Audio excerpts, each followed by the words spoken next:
علیکم رحمۃ اللہ. جی مشتاق بھائی، آپ نے مقیم مفتی صاحب کی وائس بھیجی تو جواباً وعلیکم السلام ورحمۃ اللہ ومغفرتہ. وعلیکم السلام ورحمۃ اللہ وبرکاتہ ومغفرتہ. اچھا جی، مفتی صاحب نے کہا اطاعت کے متعلق بات کہی. جی ہاں، قرآن مجید نے یہی فرمایا ہے، اطیعوا اللہ واطیعوا الرسول واولی الامر منکم. اسی طرح فرمایا یا ایھا الذین آمنوا اطیعوا اللہ واطیعوا الرسول ولا تبطلوا اعمالکم. اسی طرح فرمایا من یطع الرسول فقد اطاع اللہ. اسی طرح فرمایا ان کنتم تحبون اللہ فاتبعونی یحببکم اللہ وغیرہ. تو اطاعت اللہ سبحانہ و تعالیٰ اور اس کے رسول صلی اللہ علیہ وسلم کی کرنی ہے، اور غیر مشروط اور بقایا کی بھی اطاعت کرنی ہے. جیسے اولی الامر کی اطاعت آ گئی. اولی الامر کے اندر کون شامل ہیں؟ مسلمانوں کے حکمران شامل ہیں، پلس ائمہ دین، علماء امت، علماء کتاب و سنت، فقہاء کرام، محدثین رحمہم اللہ تعالی وغیرہ. اور یہ جو اطاعت ہے اولی الامر کی اطاعت ہے، یہ مشروط ہے. کیوں؟ لا طاعت لمخلوق فی معصیۃ الخالق.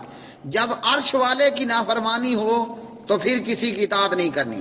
اسی طرح سورہ لقمان میں اور دیگر آیات میں ماں باپ کی اطاعت کی بھی بات کہی گئی. لیکن جب اللہ رب العالمین کی نافرمانی ہوتی ہو تو پھر اطاعت کو، یعنی اللہ کے غیر کی اطاعت کو پھر چھوڑ دینا ہے وغیرہ. اب میرے بھائی، یہاں اطاعت کا درس دینے کے بعد اطاعت کے خلاف ہی چل پڑے ہیں.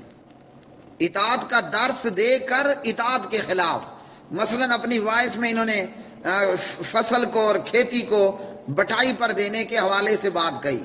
کہا کہ ایک حدیث میں منع ہے اور دوسری میں خود نبی علیہ الصلوۃ والسلام نے جو ہے وہ خیبر کے یہود کے ساتھ یہ معاملہ کیا کہ ان کو بٹائی پر زمین دی.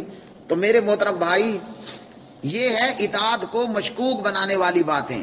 ہر مسلمان یہ جانتا ہے کہ شریعت محمدیہ صلی اللہ علیہ وسلم میں، ویسے سابقہ شریعتوں کے اندر بھی اللہ سبحانہ و تعالیٰ کی سنت رہی. بہرحال ہمارے پیارے نبی جناب حضور نبی کریم صلی اللہ علیہ وسلم کی شریعت مطہرہ میں اللہ تعالیٰ نے کیا فرمایا؟ سب سے پہلے تو قرآن کی طرف آ جائیں. ما ننسخ من آیت او ننسیہا نأتی بخیر منہا او مثلیہا الم تعلم ان اللہ علی کل شیء قدیر. یہ پارہ 1 سورہ البقرہ ہے.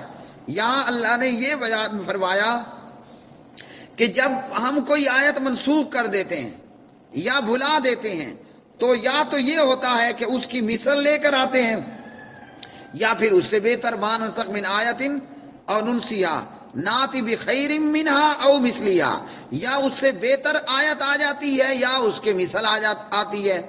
اب منسوخ حدیث کے اندر بھی منسوخ موجود ہے احادیث، اور قرآن کی آیات کے اندر بھی موجود ہیں.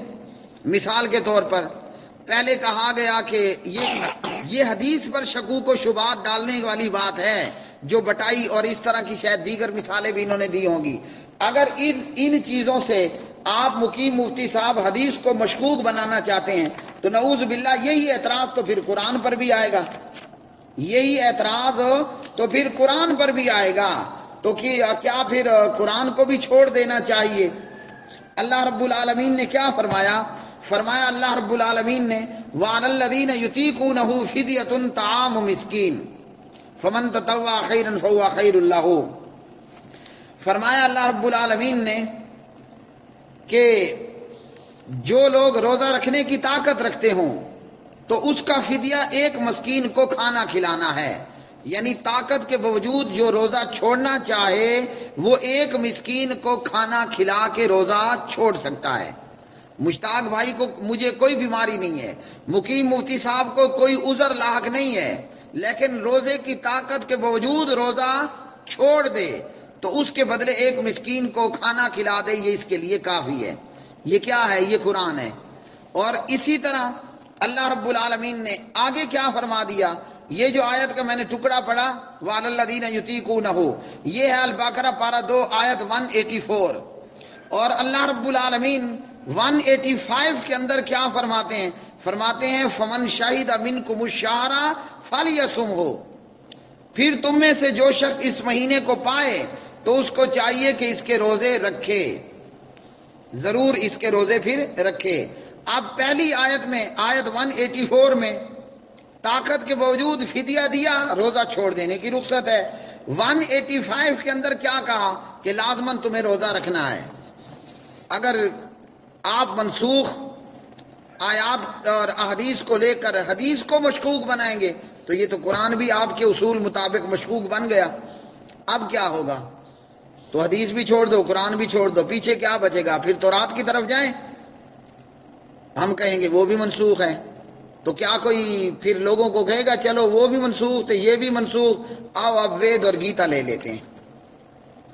اللہ کے بندو، ایک طرف اطاعت کا درس اور دوسری طرف نبی علیہ الصلوۃ والسلام کی تعلیمات کو مشکوک بنانا۔